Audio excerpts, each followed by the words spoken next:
దీపంలాగా ఉంటే ఏం ప్రయోజనం? కొంచెం మీద పెట్టిన దీపం ఖచ్చితంగా వెలుగిచ్చి తీరుతుంది, అందరికీ కనబడి తీరుతుంది. అలాగే క్రైస్తవుడు కూడా అందరికీ కనబడి తీరాలి, కనబరిచి తీరాలి. ఏంటి కనబరచాలి? క్రీస్తు యొక్క గుణలక్షణాలని మనము కనబరిచి తీరాలి. అలా కనబరచలేని రోజున మనము సున్నా. ఏంటి సున్నా? నువ్వు క్రైస్తవం చెప్పుకోవద్దు. నువ్వు క్రైస్తవం చెప్పుకుంటే ఏమవుతుంది?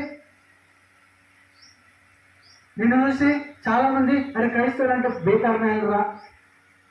నువ్వు సిటీలోకి వెళ్తే క్రైస్తవులకు ఇల్లు ఇవ్వరు. ఎందుకు ఇవ్వరు? ఎందుకు ఇవ్వరండి? క్రైస్తవులను చెప్పుకుంటారు కానీ వాళ్ళు సత్క్రియలు ఉండవు వాళ్ళ దగ్గర. రెంట్లు అవి కొట్టడం, ఇల్లు శుభ్రంగా లేకపోవటం, చాలా. క్రైస్తవులను చూస్తే ఈ రోజుల్లో చులకన భావంతో చూస్తున్నారు. ఎందుకని? ఏదో మనం ఉప్పులాగా లేము, రుచి కలిగినటువంటి రుచినిచ్చేటువంటి ఉప్పులాగా లేము, వెలుగునిచ్చేటువంటి వెలుగులాగా లేము, కొంచెం మీద పెట్టేటువంటి దీపంలాగా అందరికీ వెలిగించేలాగా లేము. మనం కూడా నలుగురితో పాటు నారాయణని లంచాలు తీసుకుంటున్నాము, మోసాలు చేస్తున్నాం, అబద్ధాలు చేస్తున్నాం, కులం అంటున్నాము. కుల వ్యవస్థ ఎవరు పెట్టారు? క్రీస్తుకు ఎలాంటి కులం లేదు.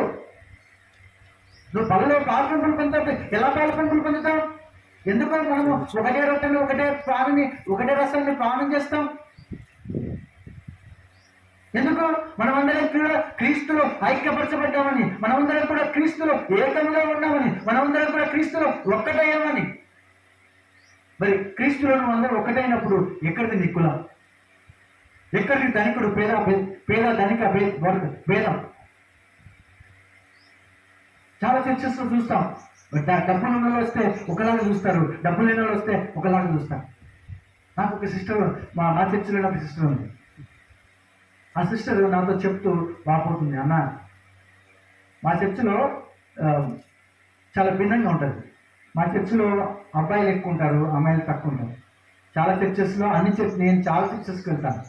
అన్ని చర్చెస్లో అమ్మాయిలు ఎక్కువ ఉంటారు, అబ్బాయిలు తక్కువ ఉంటారు. మా చర్చిలో ఉన్న 5-6 మంది స్త్రీలలో ఒక స్త్రీ కొంచెం పేదరాలు, మిగతా వాళ్ళందరూ కూడా డబ్బులు ఉన్నవాళ్ళు. వాళ్ళు ఈమెను కొంచెం చురుకైన భావంతో చూడటం వల్ల ఆమె చాలా మనస్తాపానికి గురై విశ్వాసంలో కొంచెం వెనకంజ వేసినట్టుగా నిరాశ నిస్పృహలతో ఉన్నప్పుడు నాకు తారసపడింది. నాకు తారసపడినప్పుడు ఏంటమ్మా సిస్టర్ ఎలా ఉన్నారు అని అడిగాను. అంటే ఏం లేదన్నా, ఇలా జరిగిందన్నా, వాళ్ళు డబ్బులు ఉన్న వాళ్ళు అందరూ ఒకలాగా ఉంటున్నారు, నన్ను చాలా చురుకైన భావంతో చూస్తున్నారన్నా, ఏ భావంతో చూస్తున్నారు, అది తట్టుకోలేకపోతున్నానన్నా అన్నది. నేను అన్నాను, సిస్టర్, క్రైస్తవుడు చూడాల్సింది ఎవరి వైపు? క్రీస్తు వైపు.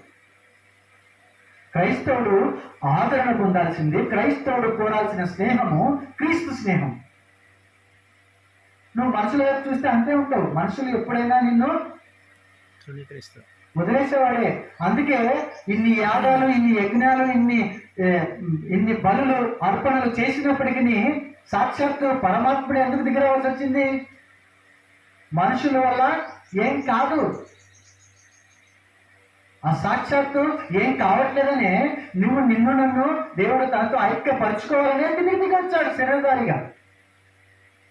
సో కాబట్టి ఆయన వైపు చూడాలి.